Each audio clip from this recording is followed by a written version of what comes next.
And I see that it is live. We're good? Okay. Good morning and welcome to the January 30th, 2026 meeting of the IRCA Executive Committee. I will call this meeting to order. We have regrets this morning from Councillor Kira McKenzie from Windsor. I'd like to begin by acknowledging that this land is the traditional territory of the Three Fires Confederacy of First Nations, comprised of the Ojibwe, the Odawa, and the Potawatomi peoples. We value the significant historical and contemporary contributions of local and regional First Nations and all of the original peoples of Turtle Island, North America, who have been living and working on land in time immemorial. Please raise your hand to indicate if there are members that declare a conflict of interest. Seeing none, I need a motion that the agenda for the January 30th meeting of the Executive Committee be approved. Moved by Larry Verbicki, seconded by Tanya Jobin. Any opposed? And that carries. And we will move to the John Ark Park, horse barn repairs, and Kevin Money will be presenting this tender. Thank you, Chair. The Essex Region Conservation Authority is continuing to work towards making improvements at the John Ark Park homestead, further to a number of assessment reports and just managing and maintaining these buildings and trying to keep them in good repair within reasonable budget limits, but also being a prudent landowner and just taking care of these historic buildings as we should be.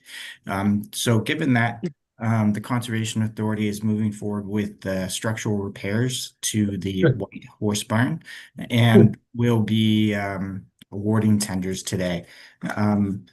There were a number of bids that were received, I believe 6 in total. So Nicole, if you're able to share a screen on that.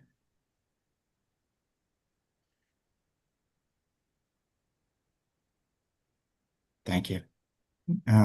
So all the tenders were received electronically. The low bid was Boudreaux Commercial Contracting. They are a Harrow-based company, I believe. All of the security bonds and bids and WSIB information was properly contained within this.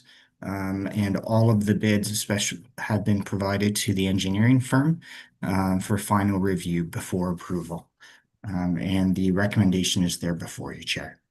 Okay, so the tender of the John Ark Park home barn repairs in the amount of $94,300 plus HST be awarded to Bordeaux Commercial Contracting, subject to favorable review by administration. Moved by Tanya Jobin, seconded by Jim Morrison. Any opposed? And that carries. And next we will move to the ECO 1/26 and Kevin Money will speak to this report. Thank you very much. Associated with the barn repair, the costs were originally estimated at approximately $50,000, plus about $12,000 for engineering fees by the actual engineer.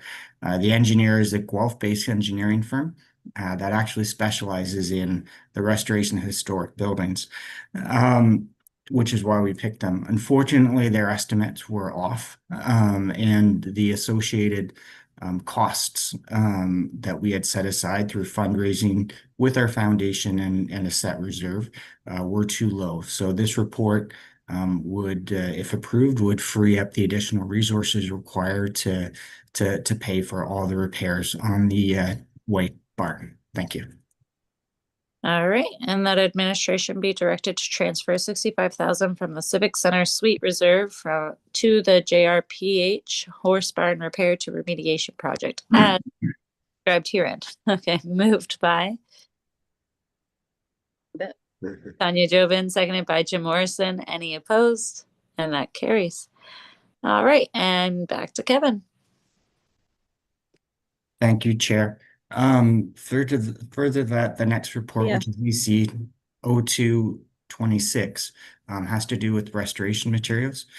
Each year, the Essex Region Conservation Authority produces or purchases large quantities of trees, wetland plants, and prairie seed to undertake all the various restoration activities that we have to do throughout the entire season. That would go from anything from our tree planting program to putting in windbreaks for farmers, to doing large scale restoration within Hillman Marsh and planting large plugs of wetland plants that have been growing up in a greenhouse. All of this material costs money, but it is quite variable in terms of some of the costs. Especially as we get closer to the actual planting season, as people cancel orders and then make new orders, and our forester has to do a lot of juggling typically to ensure that all the orders are filled properly. So this report provides the level of flexibility required by our forester to move forward and make sure we secure all the restoration materials throughout the entire year. Thank you. All right, and the motion is that the current restoration material procurement and estimated total cost is $290,000 to be acknowledged and approved by the executive committee. Moved by Larry Verbeek, seconded by Jim Morrison. Any opposed? And that carries. And we are back to Kevin. Thank you, Chair.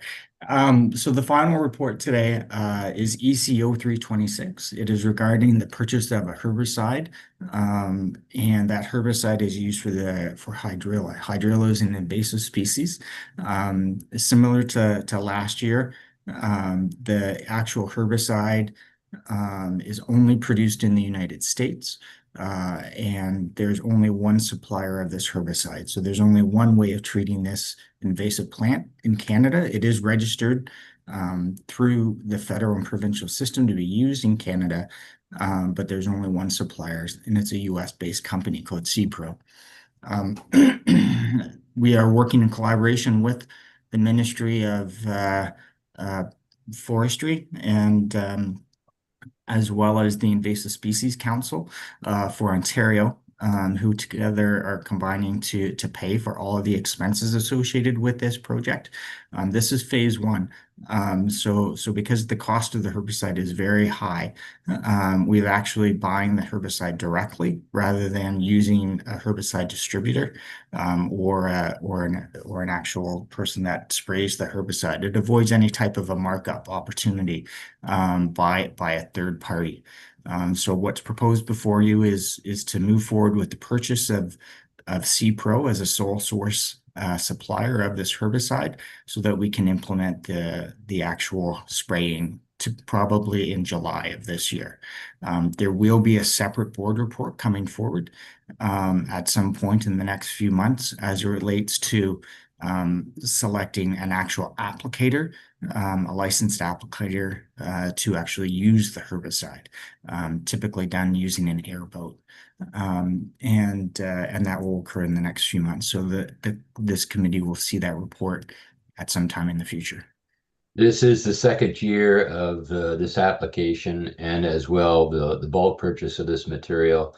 This material does not have a problem with shelf life, so there's no loss of potency or no loss of anything else by holding this material in bulk and acquiring it as we're proposed to acquire it. Okay. Is there any questions? Seeing none. So for the between 200,000 and 250,000 as funded in the Invasive Species Council. Can I get a mover? Yep, Larry Verbeek, seconded by Jim Morrison. Any opposed? And that carries. All right, is there any other new business members wish to raise? Seeing none. Okay, the next meeting of the IRCA Board of Directors is Thursday, February 12th, starting at 6 p.m. in Council Chambers at the Essex Civic Center. And as this concludes business of the Executive Committee, I need a motion that the January 30th, 2026 meeting of the Essex Region Conservation Authority Executive Committee be adjourned. Moved by Jim Morrison, seconded by Tanya. Host. Thank you, committee. Thanks. Yeah. I think you're all set, Molly. Go get those kids. I will. Thanks. Everybody stay warm. Yeah. Have a good day. Bye now.